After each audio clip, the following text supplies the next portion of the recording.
अस्सलाम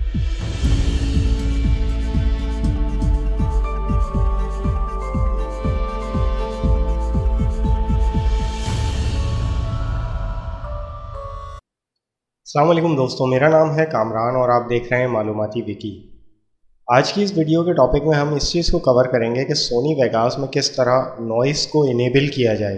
एक्चुअली दोस्तों, नॉइज़ होती तो बाय डिफ़ॉल्ट इनेबल ही है, मगर कुछ दोस्त जब वीडियो बनाते हैं तो कुछ ऐसे ऑप्शन डिसेबल कर देते हैं जिसकी वजह से हमारी नॉइज़ या एनिमेशन बैकएंड पे डिसेबल हो जाती है। कंप्यूटर तो उसे रीड कर रहा है मगर हम उसे नहीं देख पाते। तो चले आएँ आज इस वीडियो के अंदर ये कवर करते हैं कि कभी ऐसा हो जाए तो नॉइज़ को किस तरह इनेबल करना है। वीडियो स्टार्ट करने से पहले मैं आप सबसे रिक्वेस्ट करूंगा कि अगर आपने YouTube पे हमारा चैनल मालूमाती विकी सब्सक्राइब नहीं किया तो उसे फ़ौरन से सब्सक्राइब कर लें ताकि हर नई आने वाली वीडियो का नोटिफिकेशन आपको फ़ौरन मिल सके। तो चलें, let's take a look at Sony Vegas.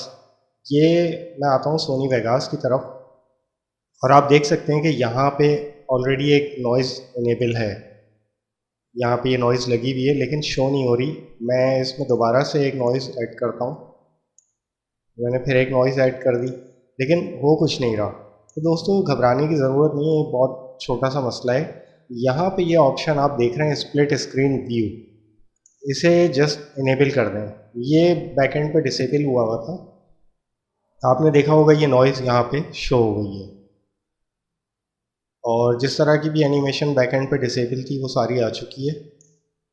I hope guys कि आपको ये वीडियो ज़रूर पसंद आई होगी। अगर आपको इस वीडियो नॉइज़ के हवाले से कोई भी चीज़ प्रॉब्लम करती है तो प्लीज़ कमेंट में आप मुझे मैसेज करके बता सकते हैं। मैं कोशिश करूँगा कि आप लोगों की ये प्रॉब्लम जल्द से जल्द सॉल्व कर दूँ। Thanks for the watching Maloomati Wiki. मेरा नाम है कामरान। मुझे अपनी दुआओं में याद रखिएगा। अल्लाह ताला आप सबका हाफिज़ व निगहबान हो। वस्सलाम।